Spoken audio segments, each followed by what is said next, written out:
So our speech is made by President Bush Sr., and he was the President of the United States from 1989 to 1993. He was a Republican president, and he was succeeding Ronald Reagan, and he was succeeded by Bill Clinton. Uh, so he had always been a part of the upper class in America, just from when he was a kid. And during his younger years, when he was 18, actually, he joined the U.S. Navy and actually participated in the Second World War. And here in the Navy, he became a naval aviator. And while he was fighting outside Japan, his aircraft was shut down, and he was the only person to survive. Um, and that was only because he was doing a successful parachute jump. After the war, he got a degree in economics from Yale University, and then he actually got his own oil drilling company that made him a millionaire. After that, he got engaged to politics, and he had been the main US delegate in the United Nations, been doing work with China, and then he became the vice president, and then the president after Ronald Reagan. But however, that was a tough time being a president because the American economy was in a recession there, so it was really struggling. And he couldn't support Donald Trump. He actually told people that it would be better if they voted for Hillary Clinton. But recently, he passed away.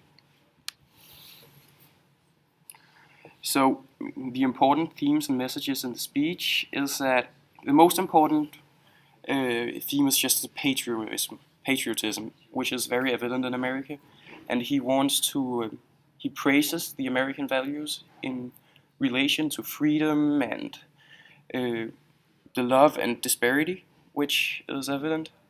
But he also says that America has to cooperate with other countries, and he also says that Americans must question what they think is important in their life, and you could actually say that he indirectly criticizes the American materialism. Uh, and he has a lot of good arguments to back this up and to support his claims.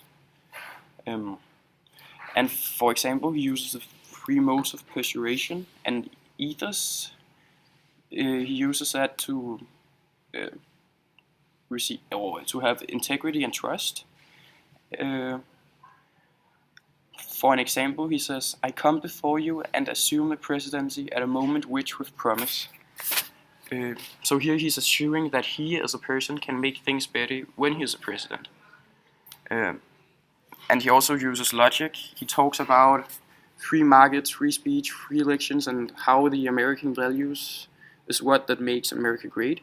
And that's a logical argument for the Americans because they are really patriotic about their country, so they believe that that their values benefits everyone. And then he also uses ethos when he refers to hearts and family and just people's emotions in general.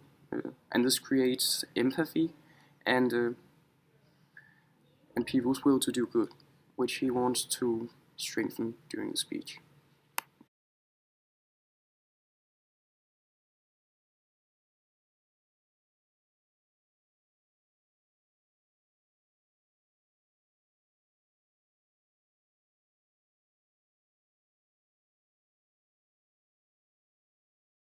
Metaphor.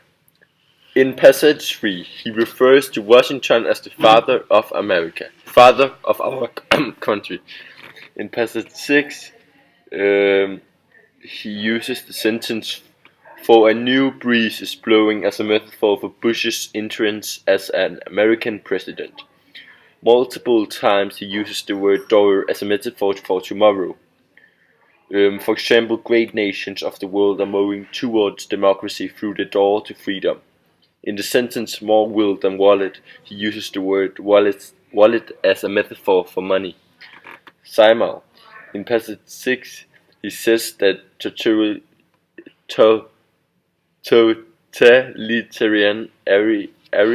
is over by the sentence blow away like leaves from an ascent lifeless tree. He compares the future as a thick fog in the sentence. Future seems thick as a fog. In passage 6, in the same passage, he says the sentence, but this is a time when the future seems a door you can walk right through into a room called tomorrow. Here we again compare the future, where in this case it is the door for tomorrow. Metonymy. There is used metonymy when he mentioned the House and the Senate. Here he refers to the White House. Parallelism. In passage 8, Bush uses parallelism. In the passage, we know what works, freedom works.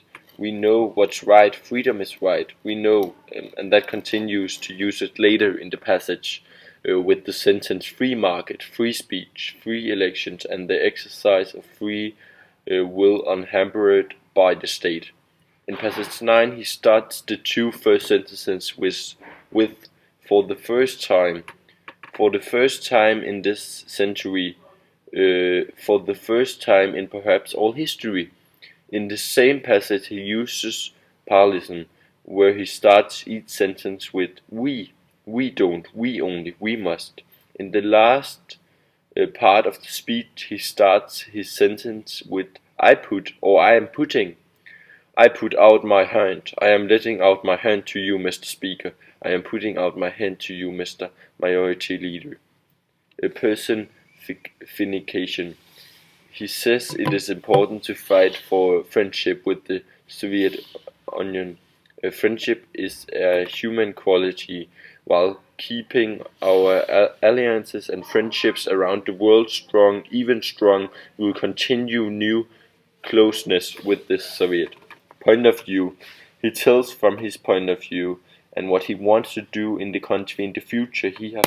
He is focusing on the future, and his own point of view can also be interpreted as the US point of view. My friend, we are not the sum of our positions. Rhetorical questions. He used rhetorical questions to make the audience think for themselves. But have we changed as a nation, even in our time? Are we enthralled with material things, less appreciated of the nobility of work and sacrifice? That's some examples of that. George Bush's speech, and I'm going to start with alliteration. And this is used many times throughout the speech. For example, we see it in this sentence, we know in our heart, not loudly and proudly, but as a simple fact. We also see it in the sentence, story of unity, diversity, and generosity, where he's ending each word with the same syllable, which in this case is city. And then I'm moving on to allusion, which is used several times in the speech where he refers or talks to God. For example, we see it in the sentence, Heavenly Father, we bow our heads and thank you for your love. And in the same passage, he also ends this with, help us, Lord, Amen. And in the last part of the speech, he ends it with, God bless America. And he also mentioned the Bible several times throughout the speech. And he also mentioned the word prayer, which ties to religion. Now I'm going to be moving on to anaphora, and there's a couple of examples of the use of anaphora throughout this text. He uses the word our, so there he's held that America, that they are our, that makes the country feel as one. And antithesis, here he uses to compare himself to the Pope in the sentence, for we are given power not to advance our own purpose, not to make a great show in the world, nor a name. There is but one just use of power, and it is to serve people. Help us remember, Lord. Amen. And then we're going to be talking about hypophoria. Here he gives himself questions and answers them.